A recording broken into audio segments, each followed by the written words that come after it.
परम विदुषी लेखिका गणिनी आरिका रत्न श्री 105 स्वस्ति भूषण माता जी, जिन्होंने मात्र 20 वर्ष में 100 से भी अधिक किताबें लिखकर जैन समाज को अनूठा योगदान दिया है। बड़े बड़े विधान जैसे कल्पद्रुम महामंडल विधान, सिद्ध चक्र महामंडल विधान, इंद्रध्वज महामंडल विधान एवं विशेष जिनपद, पूजांजलि आदि महत्वपूर्ण साहित्य बहुत ही सरस, सरल व सुबोध शैली में लिखे हैं, जिसमें गद्य एवं पद्य साहित्य भी समाहित है। इन महान साहित्यों को पढ़कर आप भी अपने ज्ञान का विकास कर सकते हैं। साहित्य प्राप्त करने हेतु आज ही संपर्क करें।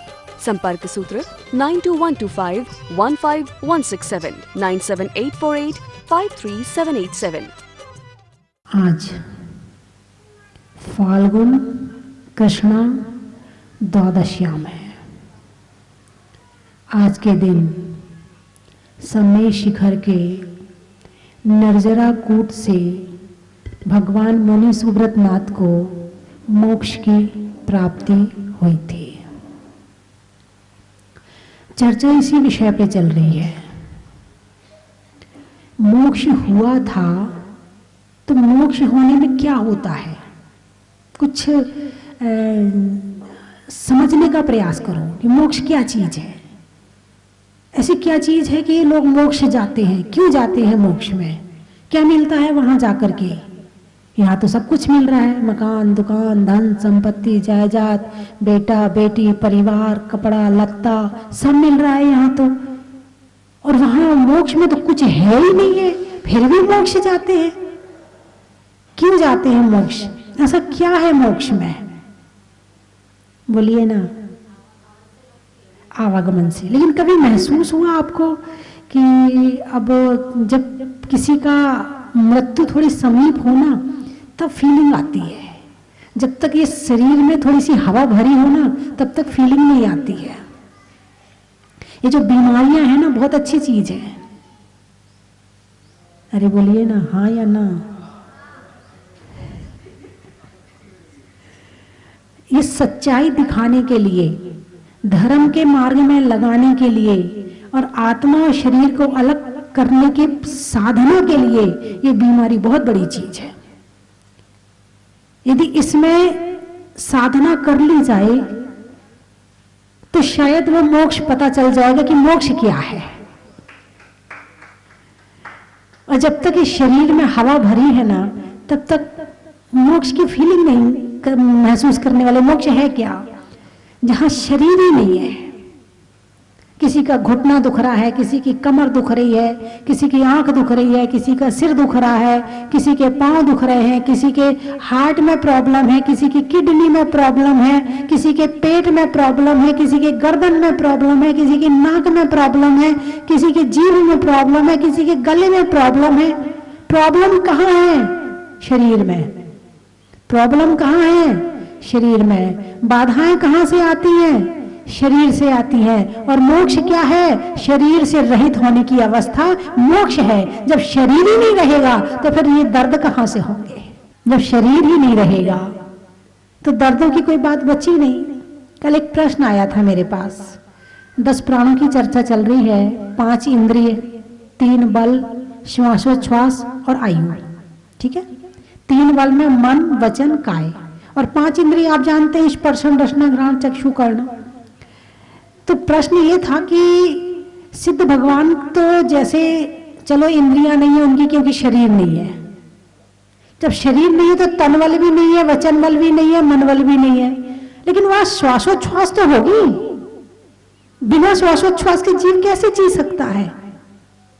अरे बोलिए ना, सिद्ध भगवान सांस तो लेते होंगे।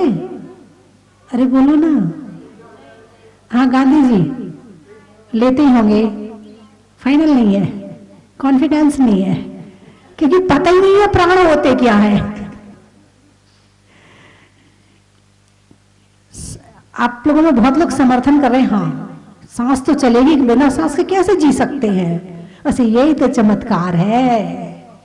जैन धर्म ने इतनी सूक्ष्मता से आत्मा और शरीर का वर्णन किया है कि एक एक ग्रंथियां खुल जाती है। 10 प्राणों में से शरीर और आत्मा को जोड़कर रखने वाला एक प्राण है आयु, और दूसरा प्राण है श्वासोच्छ्वास। बात समझ में आई कि नहीं आई? स्पर्शन इंद्री है, रसना के बिना भी काम चल सकता है, स्पर्शन के बिना नहीं चल सकता। रसना के बिना काम चल सकता है, घ्राण के बिना काम चल सकता है, चक्षु के बिना काम चल सकता है, कर्ण के बिना काम चल सकता है, मन के बिना काम चल सकता है, वचन के बिना काम चल सकता है। लेकिन 4 प्राण जो बचे, स्पर्शन इंद्री, आयु, श्वासोच्छ्वास और कायबल, ये 4 प्राण तो कम से कम रहते ही रहते हैं, इनके बिना काम नहीं चल सकता है। लेकिन जब सिद्ध भगवान मुक्त होते हैं तो काय बल चला गया। जब काय नहीं रहेगी तो काय बल की जरूरत क्या है? वहां तो आत्म बल है। कौन सा बल है? अनंत शक्ति वाला बल है। कई बार प्रश्न आता था मेरे मन में कि भगवान को अनंत शक्ति प्राप्त हो गई, वो उस अनंत शक्ति का उपयोग कहां करते हैं? आपके मन में नहीं आता? भगवान के अंदर अनंत शक्ति है कि नहीं? अब वो कुछ करते तो है नहीं, तो अनंत शक्ति की जरूरत क्या है? अरे बोलिए ना। क्योंकि आप इसलिए नहीं समझ पाएंगे कि संसारी प्राणी ने अपनी शक्ति का उपयोग आज तक केवल बाहर की तरफ किया है। क्या कहा? अपनी शक्ति का उपयोग आज तक केवल बाहर की तरफ किया है, इसीलिए वो भगवान में भी बाहर की तरफ ही देखना चाहता है शक्ति को। लेकिन अनंत शक्ति का उपयोग क्या है? यानी सामान्यतः यदि किसी के पास धन की शक्ति हो तो क्या कहते हैं? भाई वो बहुत बड़ा आदमी, उसको मत छेड़ना। कहते हो नहीं कहते? अरे बड़ा धन वाला आदमी मिनटों में निपटा देगा, उसको मत छेड़ना। उसके पास धन की शक्ति है तो आपने उसके सुख में बाधा नहीं डाली। यदि कोई पहलवान हो तो भाई मत बोल इससे, हाँ अभी 2 उठा के, वैसे इसको जल्दी गुस्सा आ जाएगा और वैसे ये पहलवान है, पछाड़ देगा उठा के। धन की शक्ति है तो तुमने उसके सुख में बाधा नहीं डाली। शक्ति का उपयोग कहाँ है? सुख में। शक्ति का उपयोग कहाँ है? सुख में। धन की शक्ति तो सुख है, धन की शक्ति तो सुख में बाधा नहीं आ रही है। कोई प्रभावक हो तो सुख में बाधा नहीं आती है। अनंत शक्ति का उपयोग कहाँ है? अनंत शक्ति का उपयोग है कि संसार की कोई शक्तियां उनके सुख में बाधा नहीं डाल सकती हैं। ये उनका अपनी आत्मा के लिए ये अनंत शक्ति का उपयोग है। संसार में उनको कोई दुखी नहीं कर सकता, उन्हें कोई सता नहीं सकता, उन्हें कोई मार नहीं सकता, उन्हें कुछ नहीं कर सकता। ये उनकी अनंत शक्ति का उपयोग है। शक्ति, सुख, सुख में बाधा ना आए। सुख की रक्षा करने वाला कौन है? शक्ति। सुख की रक्षा कौन करता है? शक्ति। अनंत सुख की रक्षा कौन कर रहा है? अनंत शक्ति। वीर्यांतराय कर्म का क्षेम रहता है उतना अब मिल जाता है। उनका तो क्षय हो गया है, वीर्यांतराय कर्म का क्षय हो गया है, संपूर्ण रूप से क्षय हो गया है। इसीलिए वो अनंत शक्ति को प्राप्त हो गए हैं। तो अब मैं विचार आपसे करवाना चाहती हूँ, मैंने तो कर लिया, आपसे विचार करवाना चाहती हूँ कि जीव मोक्ष क्यों जाने की इच्छा रखता है। अभी प्रवचन में पंडित जी ने कहा, माता जी मोक्ष मार्ग प्रशस्त करें। मोक्ष मार्ग, मार्ग पर चलोगे तो मंजिल पर पहुंचोगे। आप कौन से मार्ग पर चलने के लिए मेरे से प्रार्थना कर रहे हैं? मोक्ष के मार्ग पर। मंजिल क्या है? मोक्ष। क्यों जाना चाहते हो मोक्ष? क्योंकि जीव का उद्देश्य है सुख। क्या उद्देश्य है? सुख चाहे दुख ते भयवंत। ठीक है, लेकिन सुख इस संसार में मिल रहा है क्या? बाधा रहित सुख की प्राप्ति हो रही है क्या? दुख कहां से आ जाए, आंख नाक कान गले बाल हाथ पांव कहां से आ जाए पता नहीं, पड़ोसी से आ जाए, धन से आ जाए, परिवार से आ जाए, कहां से आ जाए पता नहीं। हमारा सुख इस समय सांसारिक सुख बाधा सहित है और भगवान का सुख बाधा रहित है। तो उस बाधा रहित अनंत सुख की प्राप्ति के लिए मोक्ष की प्राप्ति की भावना भाते हैं और मोक्ष के मार्ग पर चलते हैं। अब बात चल रही थी कि भगवान सांस तो लेते होंगे। अरे बोलिए ना, भगवान, कुछ लोग तो यूं कर रहे हैं, कुछ अब चुप बैठ गए, पता नहीं बात क्या है। हम माता जी आप ही बता दो, हैं? जब शरीर और आत्मा को जोड़कर रखने का काम करता है सांस। जब तक इस शरीर में सांस है तब तक आत्मा इस शरीर में है, और जिस क्षण सांसें बंद हो जाएंगी उस क्षण आत्मा शरीर से उड़ जाएगी। यानी ये डोर का काम कर रही है, बीच में जोड़ के रखने का काम कर रही है। यानी शरीर की आंखें अच्छी हैं, कान अच्छे हैं, नाक अच्छी है, हार्ट भी बढ़िया वाला बढ़िया धड़क रहा है, पेट भी बढ़िया क्वालिटी का, खूब अच्छी पाचन क्रिया चल रही है, किडनी भी बहुत अच्छी, सफाई अच्छी चल रही है, हाथ पांव सब चंगे हैं। केवल सांस रुक जाए, बताइए क्या होगा इस शरीर का? क्या होगा? सारी मशीनें बढ़िया हैं, केवल एक ही चीज खराब हो गई, क्या? सांस। मतलब आत्मा को शरीर को जोड़कर रखने वाला कौन है? सांस। बहुत कीमती है, बहुत कीमती है। अब कीमत जाने तो है, अब नोट में मिल रही होती तो शायद तुम कीमत जानते सांसों की। अब फ्री में मिल रही है, अब फ्री में भी नहीं मिल रही है, मिल तो रही है पुण्य के उदय में, लेकिन तुम जानते नहीं कि पुण्य की क्या कीमत है, उससे हम क्या क्या कमा सकते हैं। भजन भी गाते हो, हर सांस में जपे प्रभु नाम तेरा, गाते हो ना भजन, इस तरह के भजन बनते हैं, लेकिन जपते हो क्या? बस गाने के लिए है, जपने के लिए, करने के लिए नहीं है। कुछ चीज गाने के लिए होती है, कुछ चीज करने के लिए होती है। दो तरह की दवाई होती है, एक खाने वाली होती है, एक लगाने वाली होती है ना? तो संसार के जो सुख हैं वो लगाने वाले हैं, खाने वाले नहीं है। और धर्म जो है वो खाने वाला है, लगाने वाला है नहीं है। लेकिन उल्टा हो रहा है, धर्म को तो लगाया जा रहा है, भजन को तो गाया जा रहा है, जिया नहीं जा रहा है। तो 10 प्राण में जो श्वासोच्छ्वास प्राण है, सिद्ध भगवान का नहीं होता, क्योंकि उनका 8 कर्म का नाश होने से, नाम कर्म के नष्ट होने से शरीर ही नहीं रहा, और जब शरीर ही नहीं रहा तो सांस की जरूरत क्या है? इसीलिए ध्यान में जब कभी बैठो तो ये ध्यान भी लगाना, स्पर्शन इंद्रिय रहित हो हम, मैं स्पर्शन इंद्रिय से रहित हूं, मैं रसना इंद्रिय से रहित हूं, मैं घ्राण इंद्रिय से रहित हूं, मैं चक्षु कर्ण इंद्रिय से रहित हूं, मैं मन बल वचन बल काय बल से रहित हूं, मैं आयु कर्म से रहित हूं, और मैं श्वासोच्छ्वास से रहित हूं। जब कभी ध्यान लगाओ तो ऐसा ध्यान लगाकर आत्मा का चिंतन किया जा सकता है। आत्मा कैसी है, कैसी है आत्मा, उसको जानो तो सही। जब तक जानोगे नहीं तो उसको फिर पाओगे कैसे? तो इसीलिए श्वासोच्छ्वास में आत्मा, जो सिद्ध भगवान होते हैं उनकी श्वासोच्छ्वास नहीं है। अब बात चलती अरिहंत भगवान की, तो अरिहंत भगवान की श्वासोच्छ्वास चल रही कि नहीं चल रही? अरे बोलिए ना, चल रही है? चलो कुछ तो उत्तर आया, दिमाग लगाया आपने। हाँ, अभी संसार में भगवान है, शरीर के अंदर बैठे हैं तो सांस तो चल रही होगी, ऐसा दिमाग तो कुछ लोगों ने लगा लिया होगा, है? हाँ, अरिहंत भगवान के आपके कितने प्राण हैं? 10। कितने प्राण हैं? स्पर्शन, रसना, घ्राण, चक्षु, कर्ण, ठीक है। मन बल भी है, वचन बल भी है, काय बल भी है, ठीक है। इसके साथ में आयु भी है और श्वासोच्छ्वास भी।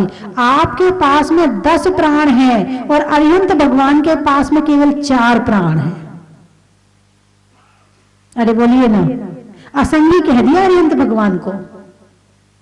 आप संगी हैं कि असंगी? संगी। और अरिहंत भगवान क्यों? उनका द्रव्य मन तो है मगर भाव मन, इसलिए मन बल खत्म हो गया। मन की जरूरत कहां है जब केवल ज्ञान की प्राप्ति हो गई? जहां ज्ञान कम हो वहां मन की जरूरत है, और जहां केवल ज्ञान का सूर्य उग गया हो वहां दीपक की क्या जरूरत है? तो अरिहंत भगवान के आयु कर्म है, आयु प्राण है, श्वासोच्छ्वास प्राण है, काय बल है और स्पर्शन इंद्रिय है। तो 4 इंद्रियों का क्या हुआ? गायब तो हुई नहीं। देख तो रहे कि भगवान आंखें भी हैं, नाक भी है। आप मंदिर में प्रतिमा देखते हो नारियल भगवान की, सब कुछ दिखाई देता है ना, है तो सही मगर उसका उपयोग नहीं है। जिसकी केवल ज्ञान की आंखें खुल गई हो उसे इन आंखों की क्या जरूरत है? जो साक्षात आत्मा से देख रहा हो उसे इन चर्म चक्षुओं से देखने की कहां जरूरत है। जैसे आंख बंद करके तीनों लोक दिख रहे हो, वो आंख क्यों खोले? तो जो भगवान है, भगवान के 4 प्राण हैं तो सही, लेकिन केवल वो भी ऐसे हैं कि जब तक आयु कर्म है शरीर में तब तक हैं, और नहीं तो उसकी भी जरूरत उन्हें नहीं है। जैसे 4 और कर्मों का नाश हुआ वो सिद्ध बन जाएंगे और शरीर रहित हो जाएंगे। कभी आपने कल्पना की है, कभी आंख बंद करके बैठ के कि मैं शरीर रहित हूं, और जब मैं शरीर रहित हूं तो मैं कैसा होऊंगा शरीर रहित, और उस स्थिति में मेरी क्या स्थिति बनेगी? कभी आपने विचार किया, चिंतन किया? वाह, यही तो दिक्कत है, भगवान के दर्शन करने पे भी दर्शन नहीं किए। भगवान के दर्शन करने के बाद अपने आप को अशरीरी मानकर आपने चिंतन नहीं किया तो आपने दर्शन नहीं किए। भगवान दर्पण है। आप सुबह सुबह नहा धो के आईने के सामने खड़े होते हैं ना, अरे बोलिए ना, आपके बाल वाल ठीक बन जाए, मांग वगैरह ठीक निकल जाए, क्रीम पाउडर सही जगह पे लग जाए, हैं लिपस्टिक और क्या क्या लगाते हो, हैं जो जहां लगाना है वो वहीं लगाओगे ना भाई। जैसे होठों पर लिपस्टिक लगाई जाती है और कान आंख में काजल लगा, उल्टा तो नहीं करोगे ना। तो उसके लिए आईने की जरूरत पड़ती है। इस शरीर के मुखड़े को देखने के लिए उस दर्पण की जरूरत है, लेकिन आत्मा को देखने के लिए भगवान दर्पण बन जाते हैं और हम अपनी आत्मा की शक्ल उनके अंदर देखते हैं कि हे भगवान, जैसी तुम्हारी आत्मा है वैसी मेरी आत्मा है। यदि आज तक आपने भगवान के अंदर अपनी शक्ल नहीं देखी है तो समझना आपने दर्शन किए ही नहीं भगवान के। मैं रोज बताती हूँ, बस गए बाबूजी, नमरिंतरम नमस्धनम नमो सब श्रवणम, चढ़ाए चावल और चल दिए, हो गया दर्शन। दर्शन हुए? क्या करने गए थे मंदिर में? चावल चढ़ाने गए थे। भगवान को तुम्हारे चावल की जरूरत नहीं है। नहीं नहीं, हमें दादाजी चढ़ाते थे ना तो हम चढ़ाते हैं। अच्छा, तुम्हें ये नहीं पता चावल क्यों चढ़ाया जाता है? तुम्हारे दादाजी चढ़ाते थे इसलिए तुम चढ़ा रहे हो। भगवान में अपनी तस्वीर देख करके दर्शन करना। मंदिर जाओ और फिर भगवान को देखो। भगवान जैसे आप हो वैसे मैं हूं। जैसे आप मोक्ष में जाके विराज गए, आपकी आत्मा शुद्ध आत्मा हो गई, मेरी भी हो सकती है, लेकिन कमी कहाँ आ रही है? भगवान आप कषाय नहीं करते हो, मैं कषाय करता हूँ। आप पाप नहीं करते हो, मैं पाप करता हूँ। आप राग द्वेष नहीं करते हो, मैं राग द्वेष करता हूँ। हे भगवान, आज मोक्ष कल्याणक है, वो दिन कब आएगा जब मेरा भी मोक्ष कल्याणक हो जाएगा। ऐसी भावना के साथ में दर्शन करो। देखो कैसे दर्शन नहीं होते हैं। और एक बात अभी और चर्चा में अभी आई थी बीच में कि अगले जन्म की फीलिंग, मृत्यु सामने खड़े हो ना, फिर अगले जन्म की फीलिंग आती है, हाँ जाना पड़ेगा यहाँ से, अब पता नहीं क्या होगा। आपको आई कि नहीं? इतने लोग बैठे हैं, सच बताना, किस किस को अभी तक एक बार भी आई हो तो बताओ। अभी नहीं आई आपकी, भाई मुझे तो आ चुकी है।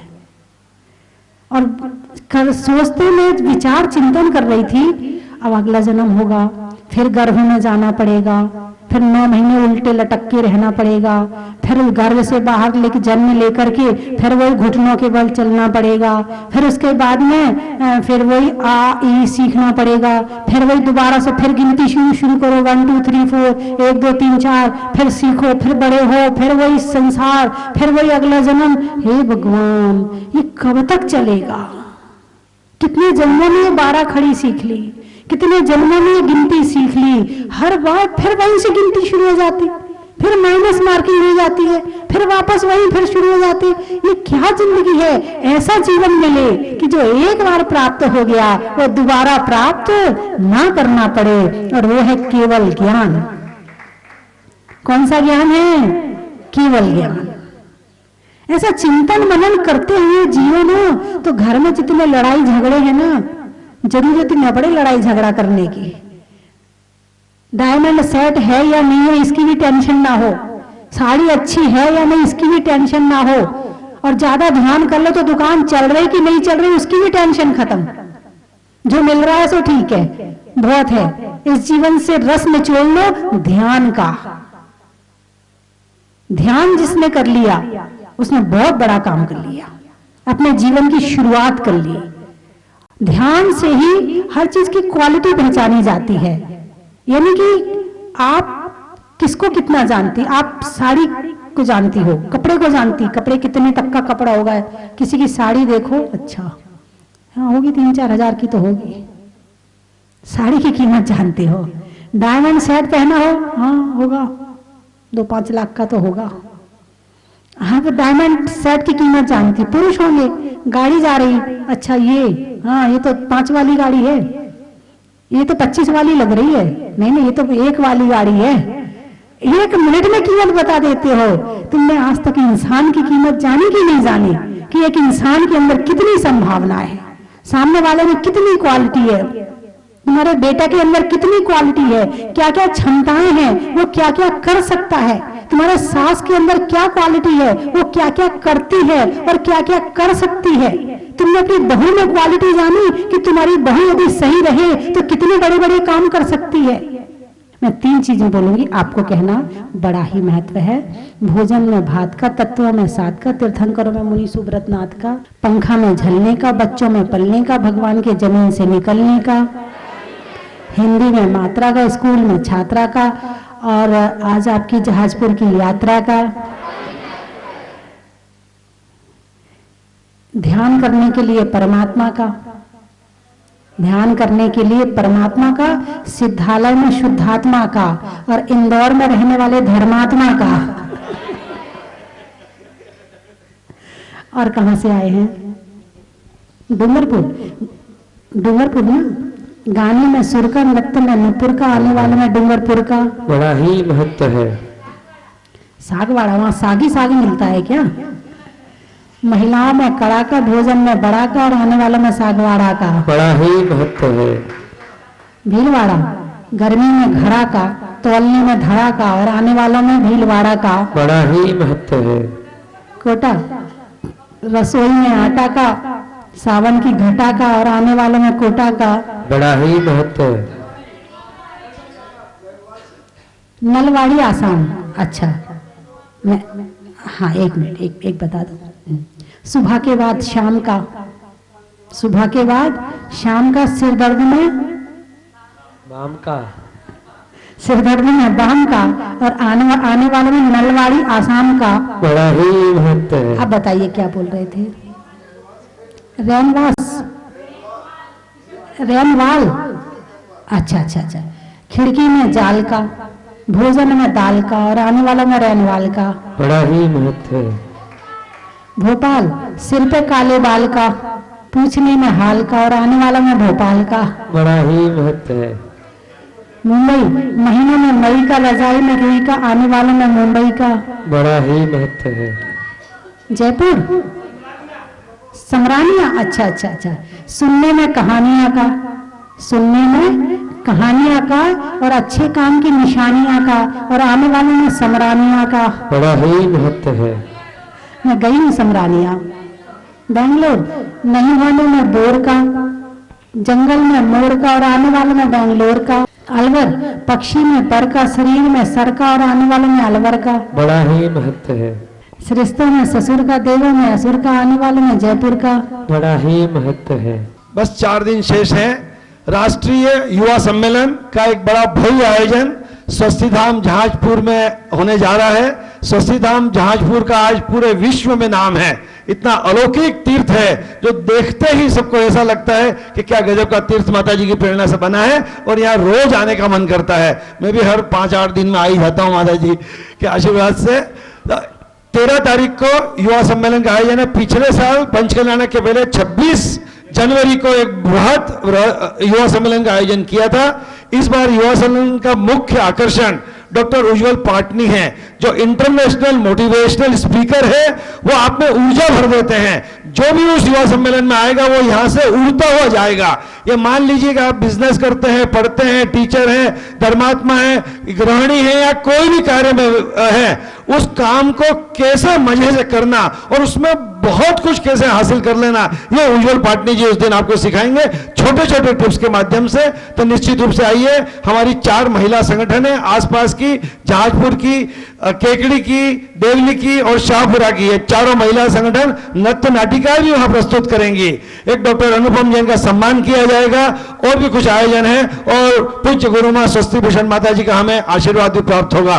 इतने वृहद आयोजन के लिए हमने एक लिंक सारे सोशल मीडिया के माध्यम से प्रस्तुत किया था, उसमें आपको रजिस्ट्रेशन करवाना है। सब रजिस्ट्रेशन करने वाले युवाओं को हम एक किट, आकर्षक किट प्रदान करेंगे, वो रजिस्ट्रेशन आप जरूर कर दें। बहुत अभी रजिस्ट्रेशन हमारे हो चुके हैं, 1000 से ज्यादा हमारे रजिस्ट्रेशन अभी तक हो चुके हैं और अलग अलग जगह से, जयपुर से, कोटा से, देवली से, केकड़ी से, भीलवाड़ा से, शाहपुरा से, सब जगह से बसों का इंतजाम हो गया। वो सब बसों से आएंगे। उस दिन मुनि सूरतनाथ भगवान की अमावस्या, शनि अमावस्या का मौका है। ये 2 साल में शायद पहली बार आ रही है, पिछले साल तो चुक गए थे, तो 2 साल में उसका भी आप मौका, भगवान के अभिषेक का लाभ लीजिए और इस युवा सम्मेलन में निश्चित रूप से भाग लीजिए। जो आ गए हैं मन बना लो, 4 दिन यहीं रह जाओ और बस 4 दिन के बाद 13 तारीख का ये आयोजन अटेंड करें और उसके बाद अपने घर पधारें। मैं पूरे भारत के युवाओं को निवेदन करता हूं कि 13 मार्च के दिन अब आइए, आने से पूर्व सूचना दे दीजिए। आपके आवास की, भोजन की समस्त निःशुल्क व्यवस्था है, आकर्षक किट के साथ, बहुत अच्छे। और भगवान मुनुसनाथ के अभिषेक करिए, दर्शन करिए और पुण्य कमाइए। युवा सम्मेलन में पुनः आमंत्रित कर रहा हूं, आप सभी आए, सभी को सादर आमंत्रण, सादर जय जिनेन्द्र। पूज्य गुरु मां के चरणों में सत सत वंदामी। सबसे यही निवेदन करूंगा कि आप अपने जितने भी परिचित हैं या परिवार में है या सामाजिक जुड़े हुए हैं, उसमें यह मैसेज भेजें और मोक्ष मार्ग की तरफ प्रशस्त होने का यह भी एक पद है, पायदान है, जो उज्जवल जी पाटनी के मुख बिंदु से हमें मिलेगा। महिलाएं केशरिया वस्त्र और पुरुष श्वेत वस्त्र में उस दिन आए, सभी का स्वागत है। जय जिनेन्द्र। भैया लायक नहीं है, मतलब इतना अतिशय है कि इसको मैं मुख से बयान नहीं कर सकता हूँ। राजस्थान में कोटा जिले में, बारां जिले में माता जी का वहां से बिहार आगमन हुआ समरानिया में और पावन पैर माता जी के पड़ते ही बहुत बड़ा चमत्कार ऐसा हुआ कि लोगों के भाव बन गए और मंदिर के कलश का निर्माण हो गया। जब भी से हम लोग शिखर का, समरानिया में शिखर का। तभी से हम लोग माता जी से जुड़ गए। अभी आज माता जी के मुखार बिंदु से समरानिया का नाम सुन के भी मुझको ऐसा लगता है कि कुछ और बड़ा हमारे गांव में होने वाला है। इसलिए मैं माता जी की बहुत बहुत वंदना करता हूँ, उनके चरणों में प्रणाम करता हूँ। परिवार के साथ यहाँ से पधारा हुआ हूँ। केवल 2 दिन रुके थे। हाँ, 2 दिन रुके थे। मैं मेरा परिवार के साथ पधारा हुआ हूँ। मैं तो बॉम्बे रहता हूँ, लेकिन समरानिया गाँव में हम लोग आते हैं। हम यहाँ से दर्शन करके जहाजपुर से वापस देवली की ओर प्रस्थान कर रहे थे, तो हमारा बीच में ही बहुत खतरनाक वाला एक्सीडेंट हो गया था। तो बाबा के आशीर्वाद से और माता जी के आशीर्वाद से हम बहुत बाल बच गए और काफ़ी खतरनाक एक्सीडेंट था, मतलब बचना बहुत मुश्किल था। लेकिन यहाँ का जो चमत्कार हुआ कल हमारे साथ, वो बड़ा अद्भुत था और देखने, मतलब कुछ यहाँ का वास्तव में बहुत चमत्कार है। और माता जी का पूरा आशीर्वाद था हमारे साथ, तो हमको कुछ नहीं हुआ। मेरे साथ मेरी बुआ और मेरी बड़ी मम्मी और हम सब साथ में थे, तो उनके भी कोई चोट वगैरह नहीं लगी।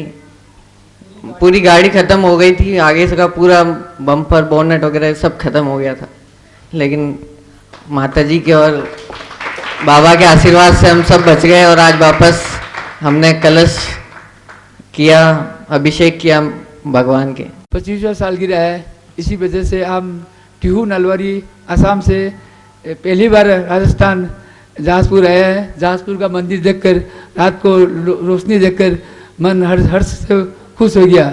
और ज़्यादा नहीं बोलूँगा, इतने हमारे यहाँ पे आकर बहुत खुश लगा हमको। भगवान इतने सुंदर हैं कि उनके बारे में मतलब हम कह ही नहीं सकते।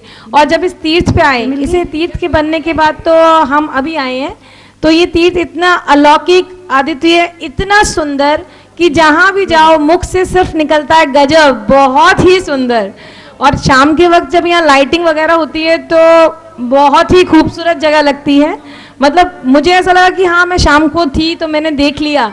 तो जो भी लोग यहाँ आए पूरे दिन के लिए, इनफैक्ट 2-4 दिन का प्रोग्राम बनाए, क्योंकि बहुत ही सुंदर अतिशय क्षेत्र है।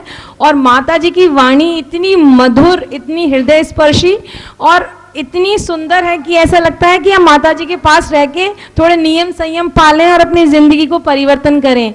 माता जी, अब माता जी हैं पर एक महिला है, तो मैं माता जी से यही चाहूँगी कि माता जी आप में तो इतना अद्वितीय कार्य किया है जो मतलब हम लोग सोच नहीं सकते, पर उसका एक अंश हम लोगों को भी आशीर्वाद में प्रदान करें, जिससे हम अपने जीवन को बहुत ही अच्छा और सुंदर बना सकें। चलो रे चलो रे चलो चलो रे चलो रे चलो चलो जहाजपुर, चलो रे चलो रे चलो चलो रे चलो रे चलो चलो जहाजपुर, पुकारे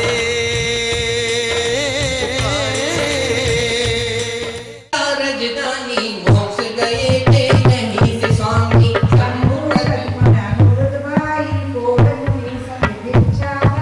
श्री गिरनार को शीश झुकाओ, वंदन कर मन में हर साओ, रामचंद्र के पुत्र महान लाओ सुनिका मुक्तिला, पांच कोटि संग मोक्ष पधारे, भावा गिरि को नमन हमारे, पांडव शुक्ल ध्यान में लीन, सहयोग सर्व का मुक्ति लगी, आठ कोटि संग मोक्ष को पाए, शत्रुंजय को शीश झुकाए, कुमार बलभद्र जिनेसा, आठ कोटि संग भले मुनीसा, श्रीधर भक्त हुआ विख्याता, भक्त यहीं से शीश झुकाता।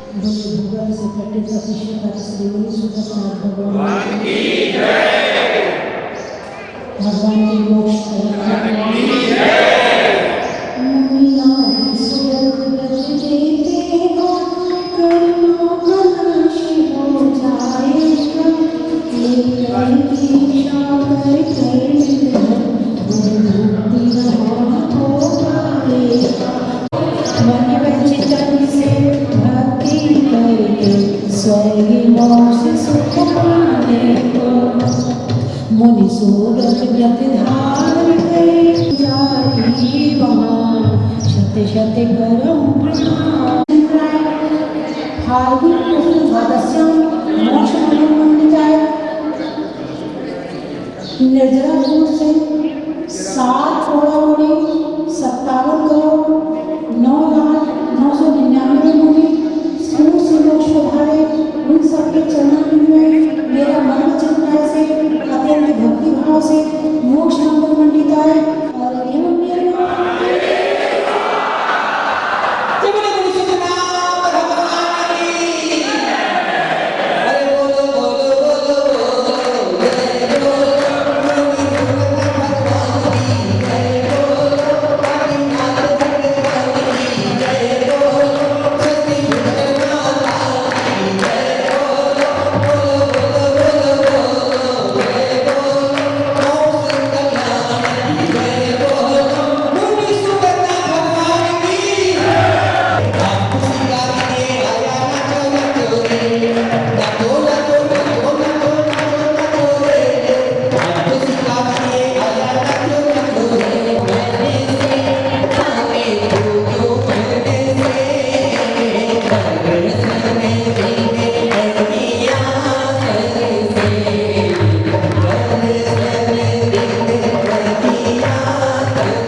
बहुत दिनों के लंबे इंतजार के बाद और जहाज मंदिर में अतिशयकारी मुनीश्वरनाथ भगवान के विराजमान होने के बाद में आने वाली 13 मार्च 2021 को पहली शनि अमावस्या पर भूगर्भ से प्रकटित शनिग्रह निवारक मुनीश्वरनाथ भगवान के मस्तक पर 1008 कलशों से महामस्तकाभिषेक होगा।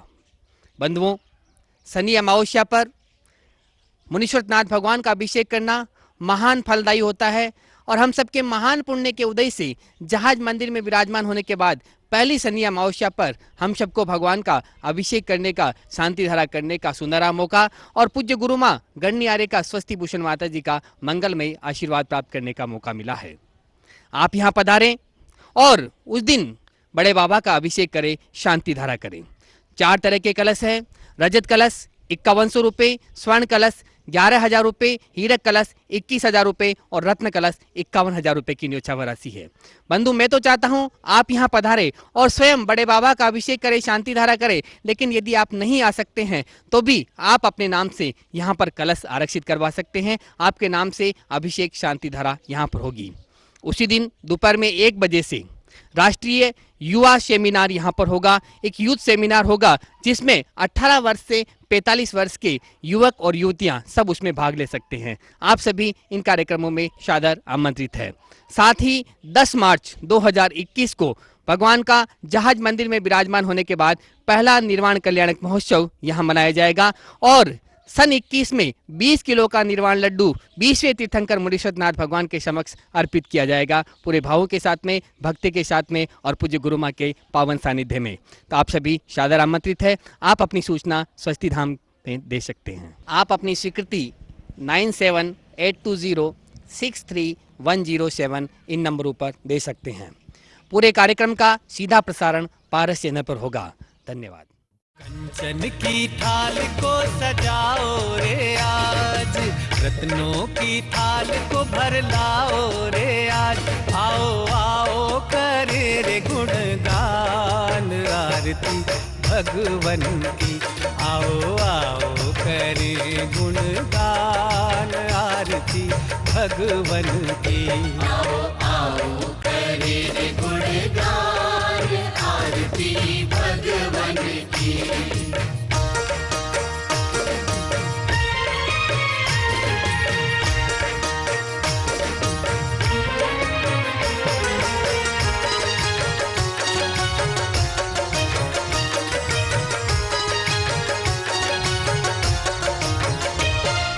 पिता सुमित्र के राज दुलारे, माँ पद्मा जी के नैनों के तारे।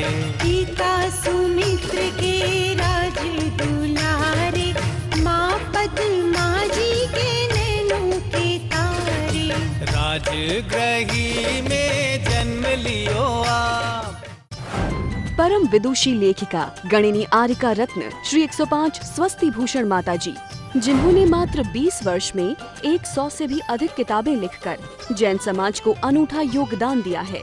बड़े बड़े विधान जैसे कल्पद्रुम महामंडल विधान, सिद्ध चक्र महामंडल विधान, इंद्रध्वज महामंडल विधान एवं विशेष जिनपद, पूजांजलि आदि महत्वपूर्ण साहित्य बहुत ही सरल व सुबोध शैली में लिखे हैं, जिसमें गद्य एवं पद्य साहित्य भी समाहित है। इन महान साहित्यों को पढ़कर आप भी अपने ज्ञान का विकास कर सकते हैं। साहित्य प्राप्त करने हेतु आज ही संपर्क करें। संपर्क सूत्र 9212515167 97848 53787।